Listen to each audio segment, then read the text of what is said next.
Good morning भैया बहन। I am Ashutosh आचार्य, सरस्वती विद्या मंदिर, रिंगवान, सीतामढ़ी।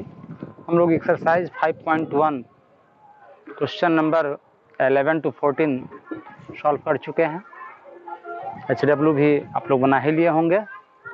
आज हम लोग एक्सरसाइज 5.2 पर चल रहे हैं। इसमें पैरेलल लाइंस के बारे में जरा ध्यान देंगे। Two lines L and M said to be parallel if they lie in the same plane. जैसे मान लीजिए यह है L और यह है M, यह L और M, two lines L and M said to be parallel, यह दोनों पैरेलल कहा जाएगा। They lie in the same plane, दोनों एक ही प्लेन में हो, और they do not intersect however far they are extended. और इसको यदि दूर दूर तक भी बढ़ाया जाए तो एक दूसरे को नहीं काटे, तो यह जो लाइन होगा और दोनों के बीच का जो डिस्टेंस होता है ऑलवेज इक्वल हो, तो आप कह सकते हैं कि यह दोनों लाइन जो होगा वो पैरेलल होगा। Transversal, a line which intersect two or more lines at distinct points is called a transversal. अब मान लीजिए कहता है a line which intersect two or more points, to or more point. जैसे मान लीजिए कि यह लाइन है कोई, इसको यह ट्रांसवर्सल है या कट कर रहा है, ऐसी स्थिति में यह ट्रांसवर्सल लाइन है या दोनों लाइन था, इसको यह कट कर रहा है, तो यह जो लाइन है जो टू या टू से अधिक, मतलब टू और मोर पॉइंट से अधिक पर काट रहा है, तो आप इसको कह सकते हैं कि यह जो लाइन होगा वह क्या होगा, ट्रांसवर्सल होगा। अब इससे आगे हम लोग बढ़ते हैं, तो इसमें कौन सा इंटीरियर एंगल होता है, कौन सा एक्सटीरियर होता है, इस पर विचार करेंगे। तो जैसे यह 1 2 3 4, 1 2 3 4, उसके बाद चलते हैं 5 6 7 8, 5 6 7 8। अब जरा ध्यान देंगे, यह जो 2 और 3 होता है, 2 3 1 4, यह वर्टिकली अपोजिट एंगल है। वर्टिकली अपोजिट एंगल है, 2 का 3 होता है और 1 का 4, 6 का 7 होगा, 5 का 8। यह जो होता है वह वर्टिकली अपोजिट एंगल्स होता है। क्या होता है? Vertically opposite angles. तो वर्टिकली अपोजिट एंगल्स में, वर्टिकली अपोजिट एंगल्स में हो गया 1 का 4 हो गया, 1 4, 2 का 3, 5 का 8, एंगल 1 का 4, एंगल 1 कर दीजिए, एंगल 1 का एंगल 4 होगा, एंगल 2 का एंगल 3 होगा, एंगल 5 का एंगल 8 होगा, एंगल 6 का एंगल 7 होगा। यह वर्टिकली अपोजिट एंगल है। इसके बाद हम लोग वर्टिकली अपोजिट के बाद हम लोग इंटीरियर एंगल्स पर बात करेंगे। इसका इंटीरियर एंगल कौन कौन है? तो जो दोनों लाइन देख रहे हैं, इसके बीच का जो एंगल है वो क्या है? इंटीरियर एंगल्स है। इंटीरियर एंगल्स में क्या हो सकता है, जरा देखिए। इंटीरियर एंगल्स, इंटीरियर एंगल्स में होगा 3 4 और 5 6, इस दोनों लाइन के अंदर का एंगल है, इसलिए 3 4 5 6 क्या हो जाएगा? Interior angle. Angle 3, angle 4, angle 5 and angle 6 जो होगा वह इंटीरियर एंगल होगा। उसके बाद है एक्सटीरियर एंगल। एक्सटीरियर एंगल होगा जो बाहर का एंगल है, उससे बाहर का एंगल है, तो एक्सटीरियर एंगल होगा, exterior angles, angle 1, angle 2, angle 7, angle 8। यह 1 2 7 8 एक्सटीरियर एंगल हो गया। बाहर जो लाइन है उससे बाहर का एंगल है, इसलिए एक्सटीरियर एंगल हो गया। अब है पेयर ऑफ कॉरस्पॉन्डिंग एंगल्स। अब है पेयर्स ऑफ कॉरस्पॉन्डिंग एंगल्स, कौन कौन होगा? तो पेयर्स ऑफ कॉरस्पॉन्डिंग एंगल्स, तो पेयर्स ऑफ कॉरस्पॉन्डिंग एंगल्स होगा, जैसे एंगल 1 है, angle 1 and angle 5 corresponding angle, यह एंगल और यह एंगल कॉरस्पॉन्डिंग एंगल होगा। एंगल 3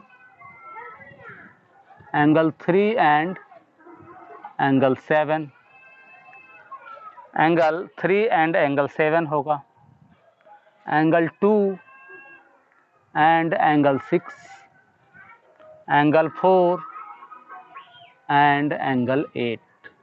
यह करस्पॉन्डिंग एंगल्स होगा। पेयर्स ऑफ करस्पॉन्डिंग एंगल्स हो गया angle 1 and angle 5, angle 3 and angle 7, angle 2 and angle 6, angle 4 and angle 8।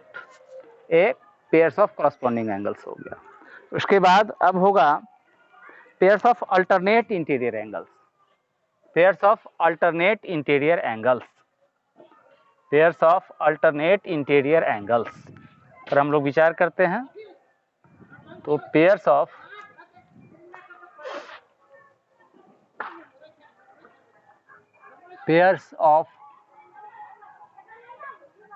Alternate interior angles कौन कौन होगा? तो एंगल 3 और एंगल 6, एंगल 3 और एंगल 6 जो होगा वह pair of alternate interior angle होगा, एंगल 3 एंड एंगल 6।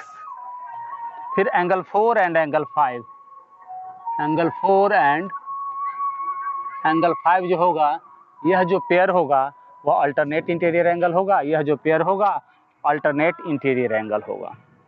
चूंकि इंटीरियर एंगल में अल्टरनेट है, यह 3 का 6, 4 का 5। अब बात आती है pairs of alternate exterior angles. Pairs of alternate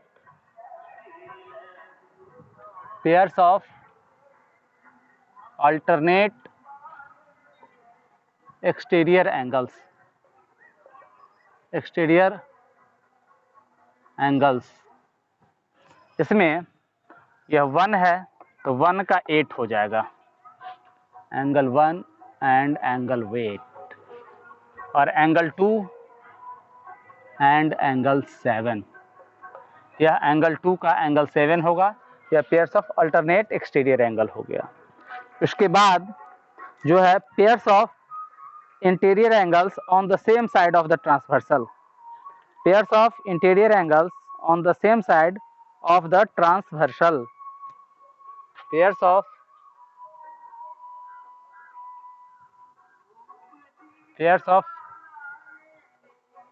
interior angles, pairs of interior angles on the same side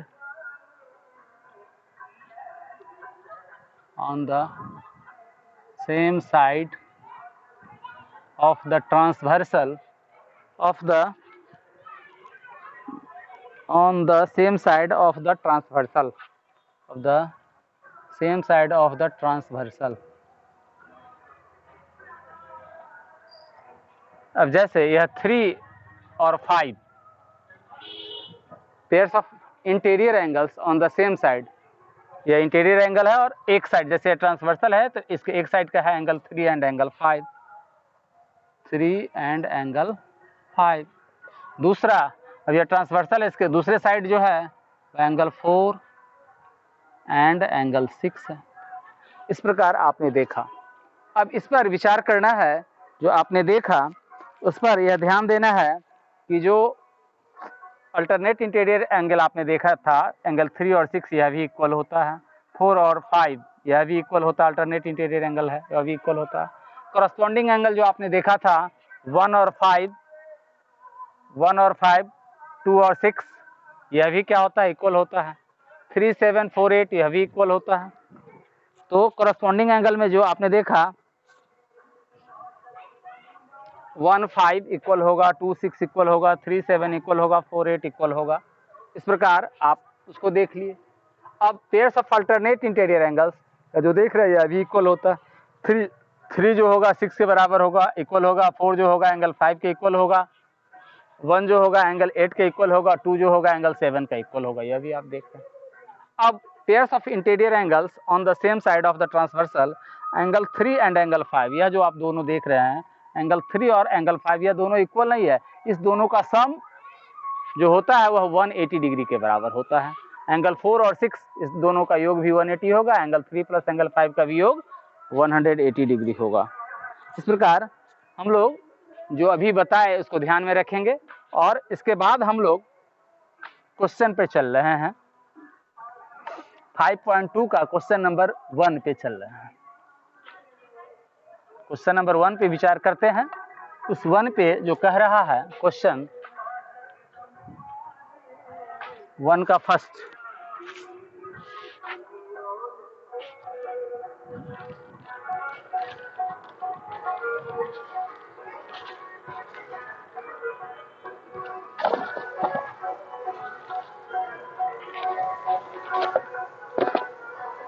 उस 1 पर जाने से पहले 2-3 प्रॉपर्टीज हैं, उस प्रॉपर्टीज को भी लिख लेना आवश्यक है। जरा उस प्रॉपर्टीज को हम लोग लिख ले। If two parallel lines,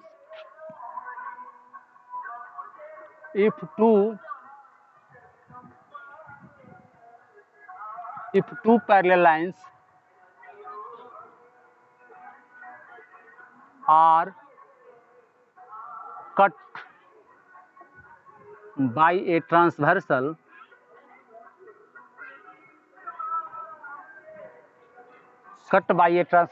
if two parallel lines are cut by a transversal, each pair of corresponding angles, each pair of corresponding angles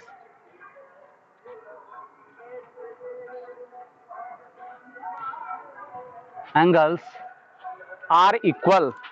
Each pairs of corresponding angles are equal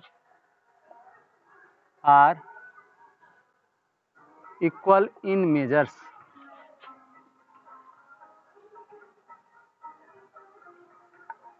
second जो property है उसी से related है कि if two parallel lines are cut by a transversal,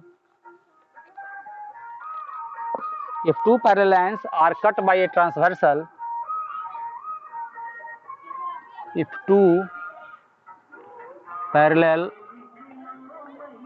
lines are cut by a transversal,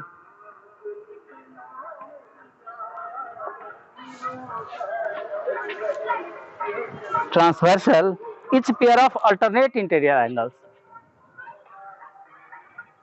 each pair of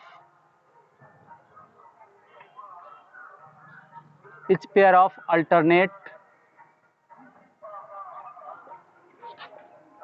interior angles are equal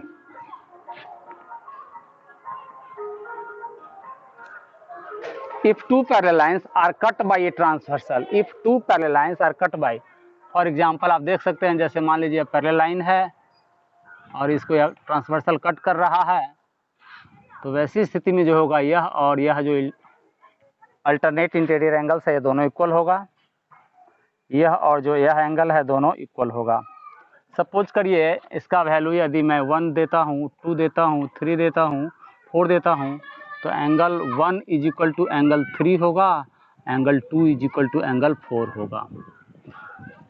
उससे if two parallel lines are cut by transversal, each pair of corresponding angles are equal in measure है।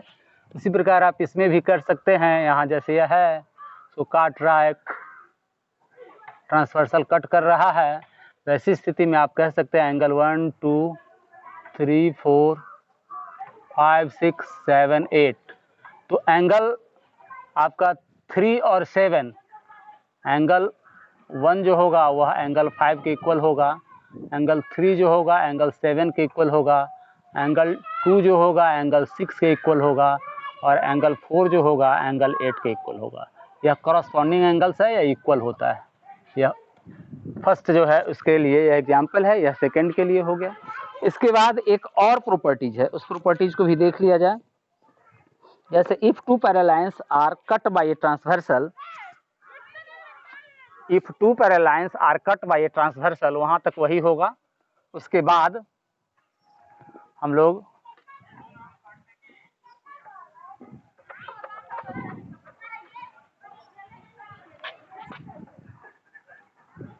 if two parallel lines are cut by a transversal, then each pair of then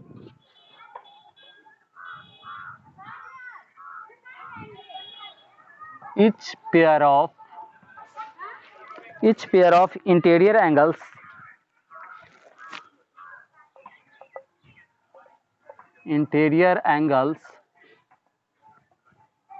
on the same side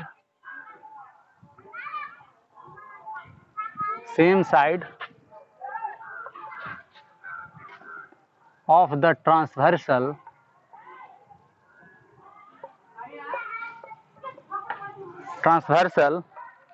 are supplementary.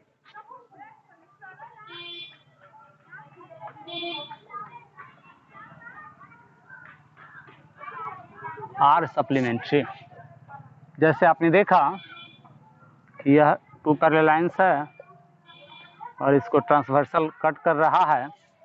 वैसी स्थिति में 1 2 3 4 5 6 7 8 तो angle 3 plus angle 5 is equal to 180 degree होगा। Angle 4 plus angle 6 is equal to 180 degree होगा। तो ध्यान देंगे। अब जो प्रॉपर्टीज था हो गया। इसी प्रॉपर्टीज पर से रिलेटेड कुछ क्वेश्चन है, उस क्वेश्चन पर हम लोग विचार करें। अब जैसे कहता है कि state the property that is used in each of the following statements. अब क्वेश्चन नंबर 1 पे आते हैं। इस प्रॉपर्टीज के बाद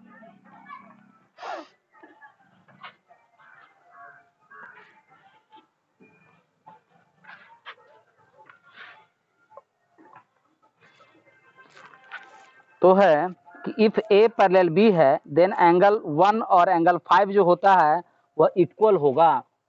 इफ दिया हुआ है क्वेश्चन, आपको जरा ध्यान दीजिए कि इस प्रकार से यह है।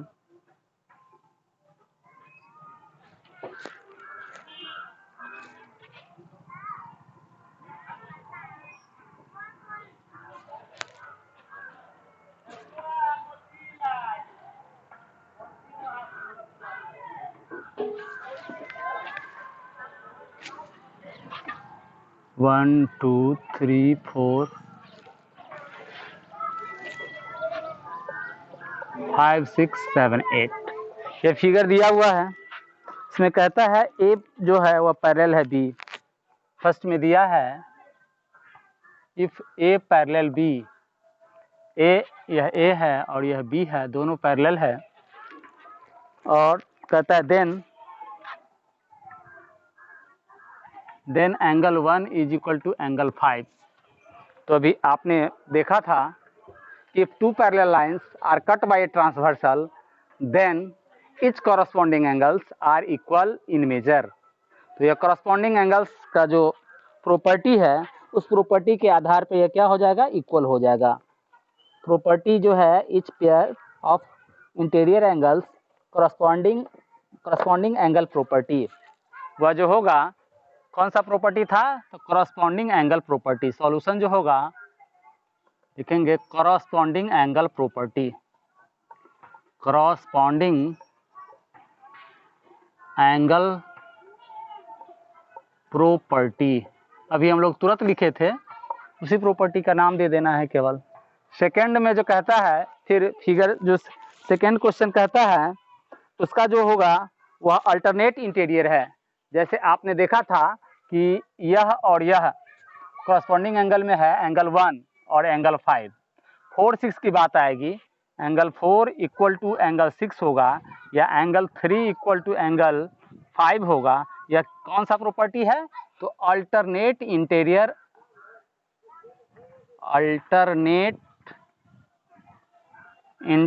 Angle property, interior angle property है। इस प्रकार आप जो भी क्वेश्चन होगा आप बना सकते हैं, इसमें कहीं कोई दिक्कत नहीं है। अब क्वेश्चन नंबर 2 पे चलते हैं। क्वेश्चन नंबर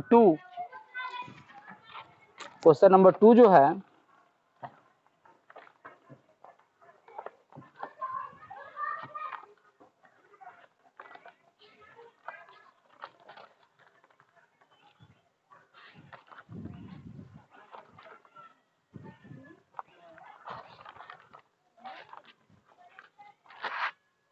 इसमें कहता है in the adjoining figure identify करना है कि कौन the pair of corresponding angle.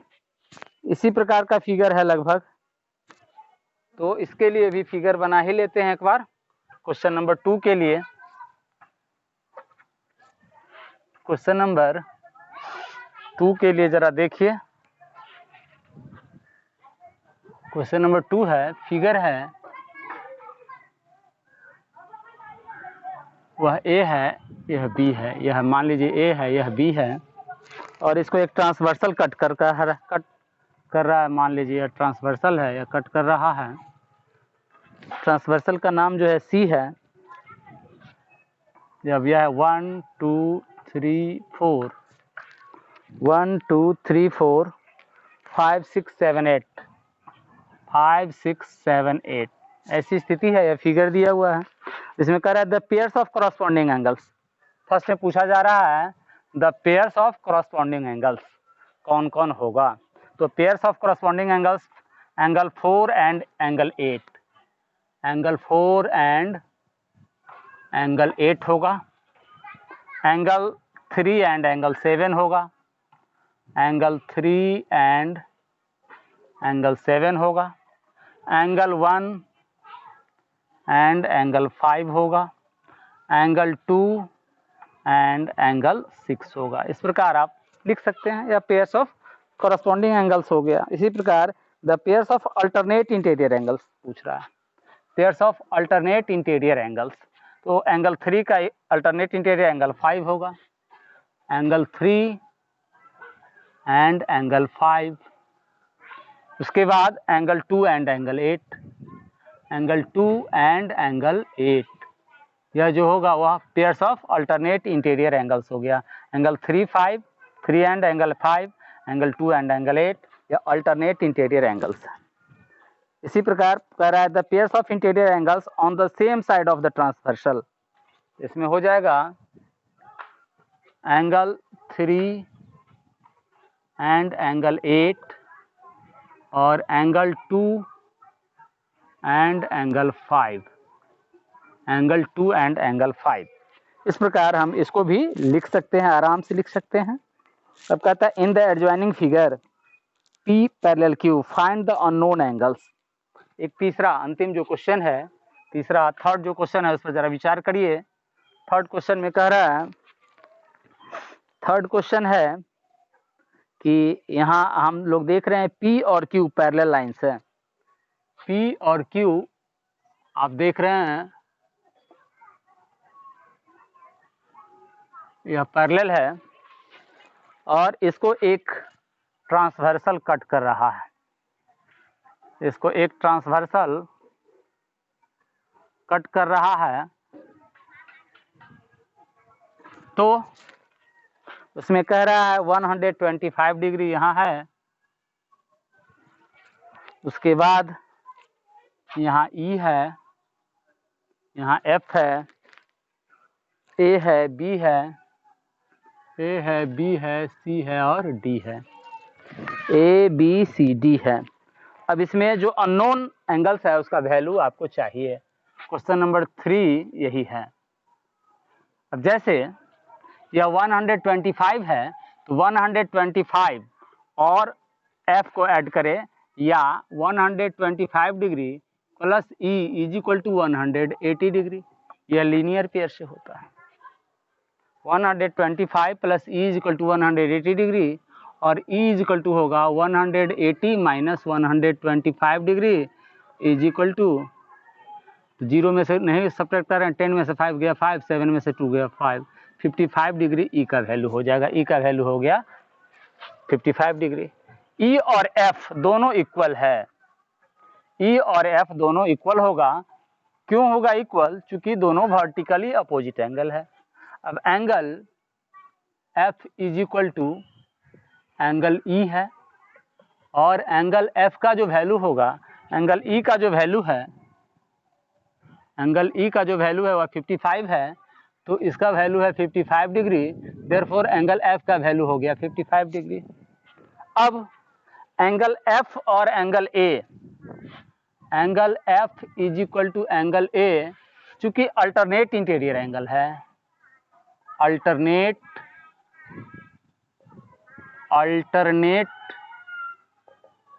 Interior angle है, प्रॉपर्टी से दोनों इक्वल होगा। और एंगल एफ का वैल्यू क्या है, 55 है, इसलिए हम लिख सकते हैं angle A is equal to angle F, और angle A is equal to angle F का वैल्यू है 55 डिग्री, तो इसका वैल्यू हो गया 55 डिग्री। तो एंगल ए का भी वैल्यू हो गया 55 डिग्री। अब एंगल ए और एंगल सी जो होगा वह एंगल ए के इक्वल होगा vertically by vertically opposite angle. Vertically opposite angle से क्या होगा, दोनों इक्वल होगा, वर्टिकली अपोजिट एंगल से इक्वल है। तो एंगल सी एंगल ए के इक्वल है, therefore angle C is equal to angle A का वैल्यू 55 है, 55 डिग्री हो गया। अब एंगल सी का भी वैल्यू निकल गया। अब एंगल डी के बारे में विचार करते हैं। तो इसके बाद हम लोग यहाँ एंगल ई का वैल्यू 55 है, या एंगल ई का वैल्यू हम लोग यहाँ 55 डिग्री नोट कर लेते हैं। अब यहाँ नीचे आते हैं। अब इसके बाद देख रहे हैं हम लोग कि angle A plus angle D जो होगा वह 180 डिग्री होगा, ये भी लीनियर पेयर से। अब एंगल ए का वैल्यू हम लोग निकाल चुके हैं 55 डिग्री, तो ये 55 डिग्री और plus angle D is equal to 180 degree, और angle D is equal to 180 degree minus 55 degree, और angle D is equal to हो जाएगा 125 डिग्री, यह भी हो जाएगा। या एंगल डी का वैल्यू हो गया 125, और डी का वैल्यू यदि 125 है तो इसका वर्टिकली अपोजिट एंगल बी है, तो angle B is equal to angle D, ये भी वर्टिकली अपोजिट एंगल से, वर्टिकली अपोजिट एंगल्स से, therefore angle B is equal to angle D का वैल्यू है 125, यह भी होगा। और दूसरे तरह से भी हम लोग इसको कर सकते हैं, ज़रा ध्यान दीजिए।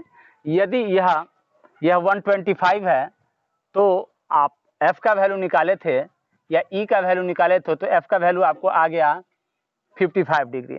और f या जो देख रहे हैं f और c दोनों क्या है, करस्पॉन्डिंग एंगल है।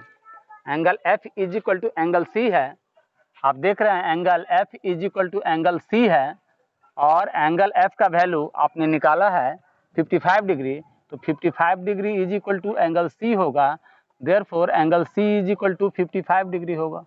तो एंगल c का वैल्यू हम लोग कहीं निकाले हैं, यहाँ एंगल c का वैल्यू भी 55 निकाल लिए थे। यह जो निकाले थे यह हो जाएगा करस्पॉन्डिंग एंगल से, करस्पॉन्डिंग एंगल अभी पढ़े थे, इसीलिए इसका भी उपयोग आप कर सकते हैं। करस्पॉन्डिंग एंगल्स हो गया, इसे भी आप एंगल सी का वैल्यू निकाल लेंगे। अब एंगल सी का वैल्यू निकल गया, तो एंगल सी का वर्टिकली अपोजिट एंगल ए है, इसलिए ए का वैल्यू भी उतना ही होगा। अब जरा ध्यान दीजिए, एंगल ई का जो वैल्यू होगा वही एंगल ए का वैल्यू होगा, यह भी करस्पॉन्डिंग एंगल है। तो ई का वैल्यू हम लोग 55 निकाले थे, इसलिए ई और ए दोनों क्या है, करस्पॉन्डिंग एंगल्स है, इसलिए ए का भी वैल्यू 55 होगा। यहाँ भी हम लोग ए का वैल्यू 55 निकाल लिए हैं। उसी प्रकार सबका वैल्यू निकल जाएगा। देयरफॉर हमको जितना का वैल्यू निकालना था, ए बी सी डी सबका वैल्यू निकालना था, हम क्रमशः सबका वैल्यू यहाँ लिख देते हैं। तो एंगल ए का वैल्यू क्या है, angle B, angle C, angle D, angle E और एंगल एफ का वैल्यू लिखते जाते हैं। तो ए का वैल्यू हम लोग निकाले हैं 55 डिग्री, 55। एंगल बी का वैल्यू निकाले हैं 125 डिग्री। एंगल सी का वैल्यू निकाले हैं 55 डिग्री। एंगल डी का वैल्यू निकाले हैं 125 डिग्री। एंगल ई का वैल्यू हम लोग पहले ही 55 निकाले थे, और एंगल एफ का वैल्यू हम लोग निकाले हैं 55 डिग्री। इस प्रकार टोटल जो अननोन जो एंगल्स था उस सब का वैल्यू निकल गया। इस प्रकार हम लोग फिर इतना ही तक आज 5.2 का क्वेश्चन नंबर 1 to 3 तक ही पढ़ेंगे। शेष 4 to 6 बाद में देखेंगे। तो हम लोग HW लिख लेते हैं। सॉल्व एक्सरसाइज HW है solve exercise 5.2 question number 1 2 3 many